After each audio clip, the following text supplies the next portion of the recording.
Si je peux être provocateur, est-ce qu'on ne devrait pas faire cette étude en Afrique, où il n'y a pas de masque, pas de traitement, pas de réanimation, un peu comme c'est fait d'ailleurs pour certaines études dans le sida, où chez les prostituées, on essaye des choses parce qu'on sait elles sont hautement exposées et elles ne se protègent pas. Qu'est-ce que vous en pensez ?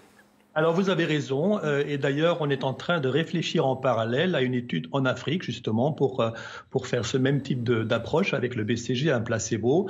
Je pense qu'il y a un appel d'offres qui est sorti, va sortir, et je pense qu'on va en effet sérieusement réfléchir à ça aussi. Ça n'empêche pas qu'en parallèle on puisse réfléchir à une étude aussi en Europe et en Australie. Donc dans ce passage, on a deux professeurs en médecine, à moins que ce soit un médecin, un professeur, le temps nous le dira, à la limite là n'est pas le plus important. D'accord, mais qui sont en train d'évoquer que parallèlement aux tests qui vont être faits à différents endroits en Occident, parmi le prolétariat, et c'est pour ça que je vous dis que ce n'est pas une question de noir contre blanc ou de blanc contre noir, c'est une question de puissants contre des pauvres.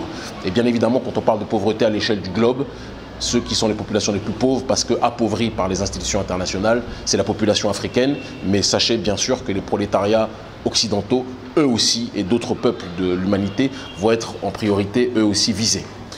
Dans cet exemple, dans cette illustration, ils nous montrent leur visage de la manière la plus putréfiée possible, en nous expliquant que parce que nous sommes démunis de tout, en gros, il serait positif que de la même façon qu'il y a eu des tests qui ont été effectués sur les prostituées qui n'ont rien demandé, d'accord, par rapport au sida, et bien de la même façon, il serait intéressant d'effectuer des tests pour la population africaine en ce qui concerne le Covid-19. Nous nous souviendrons bien évidemment de leurs propos, mais on ne peut pas passer notre temps à se larmoyer. Il faut qu'on soit aussi dans une démarche d'analyse rétrospective, d'accord, pour comprendre exactement la manière dont ces grands groupes pharmaceutiques opèrent. Il faut savoir que dans toute guerre, il y a toujours deux lobbies qui sont les premiers à se remplir les poches et à se faire de très grandes fortunes. C'est le lobby des armes dans les guerres, d'accord, et la banque. J'ai envie de dire d'abord la banque et après le lobby des armes. La banque est toujours celle qui se fait, excusez-moi le terme un peu vulgaire que je vais employer pour les personnes âgées qui nous suivent, elles aussi nombreuses, à côté des jeunes. D'accord, cette banque-là se fait les couilles en or, nous le savons. Et parallèlement donc à cette banque-là, il y a bien évidemment donc le lobby des armes. Il se trouve que dans la guerre bactériologique que nous connaissons aujourd'hui, et je renvoie ceux qui veulent en savoir plus à nos chroniques précédentes sur cette thématique, dans cette guerre bactériologique, le lobby des armes se nomme le lobby pharmaceutique.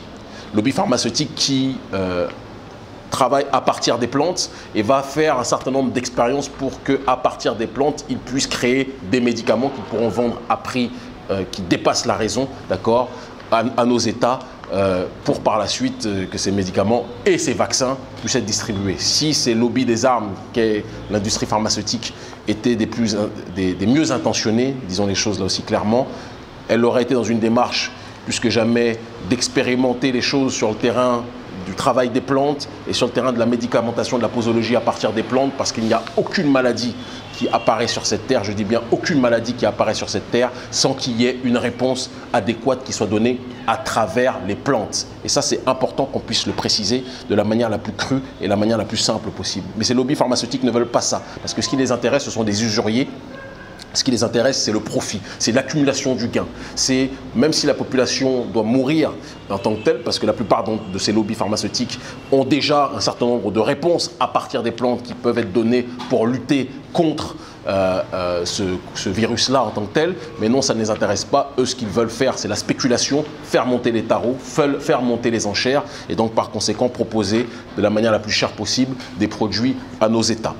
Et donc, il faut qu'on puisse dresser un petit rappel. Je ne sais pas si certains d'entre vous se rappellent, parce que c'est important là aussi de le préciser, d'accord, du vaccin RTSS, qui est un vaccin qui a été programmé contre la malaria, contre le paludisme, qui produisait un certain nombre d'effets secondaires violents et qui a été administré sur un certain nombre de jeunes, d'enfants, de bébés en Afrique. C'est un crime contre l'humanité, ce genre de choses-là. Ces gens-là prennent nos populations comme des cobayes, ces gens-là prennent nos populations comme des cimetières à ciel ouvert en tant que tels, sur lesquels ils peuvent se permettre de tout faire. Le but, c'est bien évidemment, comme on le rappelle de manière systématique, la réduction de la population par le biais du malthusianisme, mais en même temps la montée des enchères par le biais donc de la vente de ces armes que sont donc leurs médicaments créés par leurs soins. Et donc, le vaccin RTSS, il y a eu aussi, bien évidemment, et ça c'est quelque chose qui a été encore plus un drame, le Prevnar, vaccin censé donc lutter contre les pneumocoques, sauf que le problème c'est que ça peut lutter contre 7 à 13 pneumocoques, mais sur les 73 autres ou les 70 autres restants, il y a environ 80 pneumocoques généralement qui sont présents en termes de souche, d'accord. Et sur les autres restants, donc bien évidemment ces vaccins n'ont aucune utilité, aucun intérêt, et bien au contraire ça renforce les autres souches de pneumocoques en tant que telles, et donc ces vaccins ont des effets secondaires pires que la maladie même initiale. Mais ils vous les administrent et les ont administrés sur bon nombre de populations africaines depuis un certain nombre d'années sans que cela puisse attirer l'attention malheureusement du grand nombre. Mais aujourd'hui la population se réveille.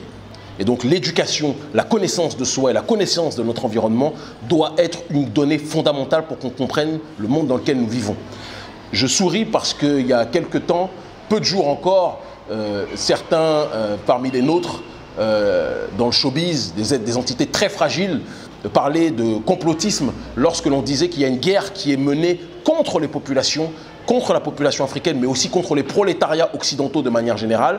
Et ça, quand on disait cela, on était traité de fous, on était traité d'extrémistes. Quand on disait qu'il y a une guerre de l'oligarchie financière occidentale qui travaille en concubinage incestueux avec la population élitiste, l'oligarchie africaine, on était là aussi traité d'extrémistes, de racistes, etc. Et ce sont ces mêmes personnes qui aujourd'hui, avec une sorte de veste réversible, commencent à jouer les personnes outrées parce qu'ils voient qu'aujourd'hui les choses ne peuvent plus être cachées et que les personnes visées, l'oligarchie financière et les apôtres du lobby pharmaceutique ne se cachent plus de dire les choses telles qu'elles les pensent et telles qu'elles les projettent. Et c'est Jacques Attali qui disait aussi, rappelons-le, il y a quelques années, que si le gouvernement mondial, et ça ce n'est pas du complotisme là encore, c'est vérifiable et je vous demande, je vous en supplie, je vous demande à tous de vérifier, si le gouvernement mondial ne peut pas passer par un accord des populations, d'accord, ça passera par le biais de pandémies. Et par le biais de pandémies, et in extenso, là c'est nous qui extrapolons, par le biais aussi de distribution d'un certain nombre de médicaments et de vaccins qui pourront faire comprendre à la population qu'elle doit marcher tel un seul homme dans une seule et même direction, sous un seul et même gouvernement mondial. Mais les populations aujourd'hui ont compris que les élites se délitent et que les élites sont les pires ennemis en réalité de l'intérêt des peuples. Et c'est pour ça que la question de la souveraineté populaire, en ce début de XXIe siècle, doit revenir plus que jamais. Je vous rappelle aussi le scandale Pfizer. Je pense que vous êtes tous au courant. J'encourage tout le monde à se renseigner parce que le but, ce n'est pas de donner du poisson, mais d'apprendre à chacun à pêcher. Vous avez tous Internet. Renseignez-vous sur le scandale Pfizer et les vaccins à travers justement cette lunette, d'accord, qui ont été effectuées à travers cet angle, qui ont été effectuées. Un scandale économique, un scandale sanitaire qui dépasse l'entendement. Nous rappelons aussi, si on doit parler de scandale, l'administration justement du sida par le biais d'un certain nombre de vaccins au sein de nos populations africaines dans le but de détruire nos populations. You mentioned actively spreading AIDS?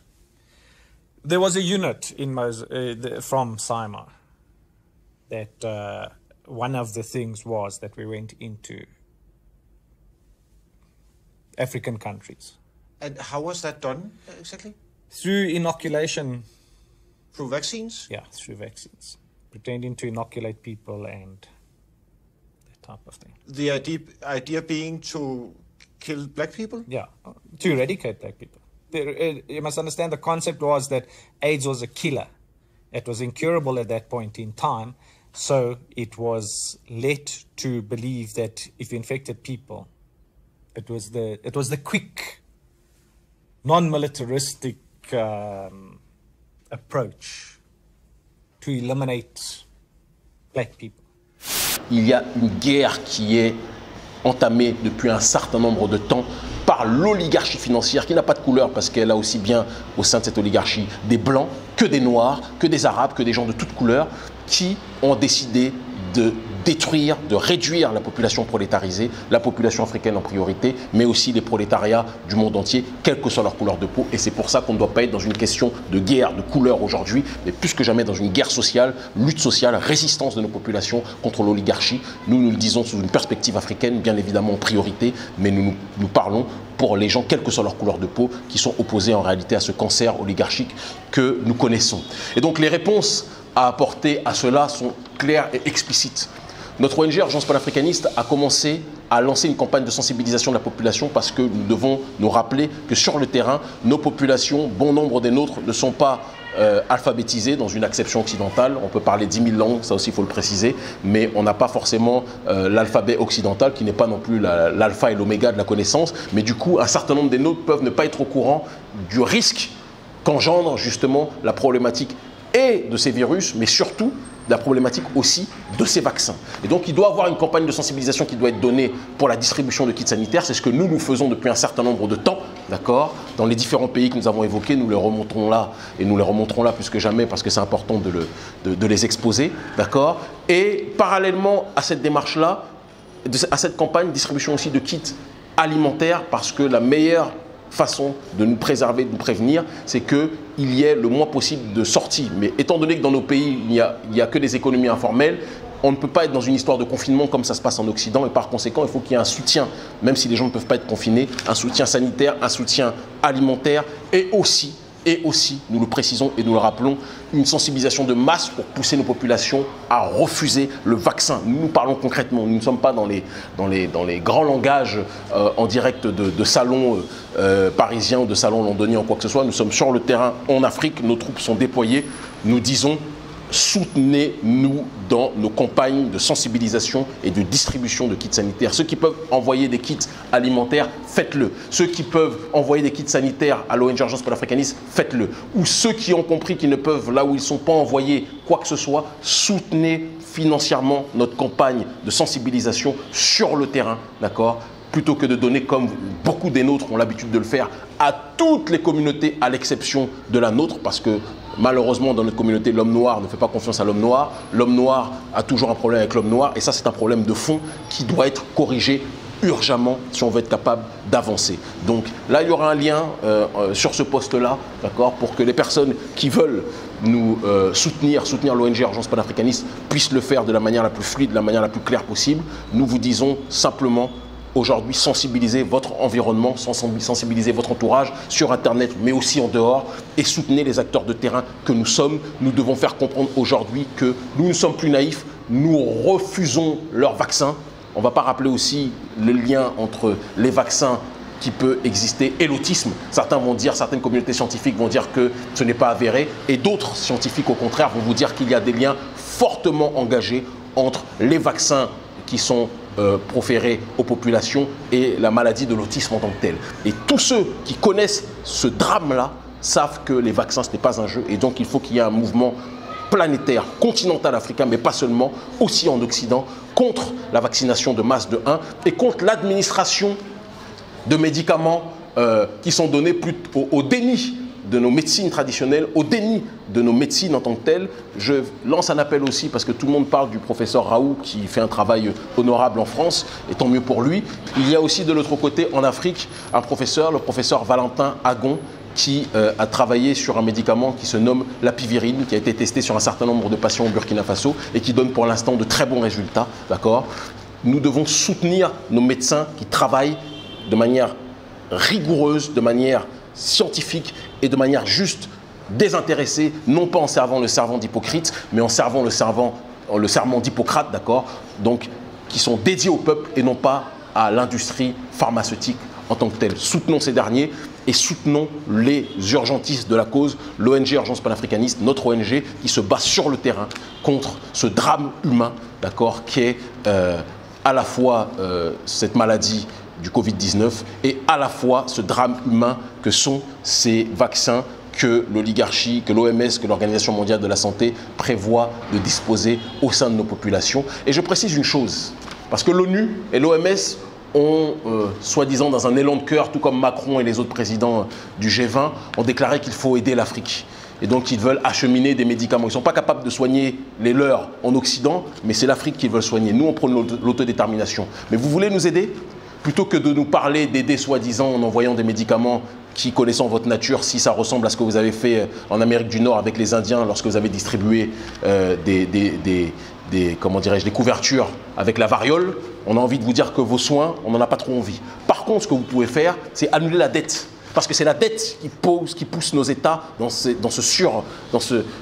extrême paupérisation. C'est la dette qui pousse nos États justement à être dans un état de sous-médicamentation. C'est la dette qui pousse nos États à être dans un état de clochardisation sanitaire. Annulez la dette si vous voulez aider l'Afrique, mais arrêtez de nous dire que vous voulez nous aider en nous donnant des miettes alors que vous n'êtes même pas capable de sauver vos propres populations. Donc soutenez l'ONG Urgence panafricaniste, soutenons ceux qui sont sur le terrain, soutenez-nous au quotidien, dans le combat que nous menons. Arrêtons les longues paroles et soyons dans l'action, plus que jamais. C'est l'unité parmi les nôtres qui permettra de mieux nous unir avec le reste de l'humanité de 1. Et c'est l'unité des prolétariats, quelle que soit leur couleur de peau, qui permettra de mieux résister aux diktats de l'oligarchie capitaliste, de l'oligarchie néolibérale de manière générale. L'Afrique libre ou la mort, nous vaincrons. L'unité des prolétariats, qu'ils soient d'Afrique, qu'ils soient d'Occident, qu'ils soient du Moyen-Orient, qu'ils soient d'Amérique du Sud ou autre, nous permettra de résister là aussi. Tenons bon. Séparés, nous sommes faibles. Unis, nous sommes un point et nous sommes imbrisables. Ils finiront par comprendre. Merci.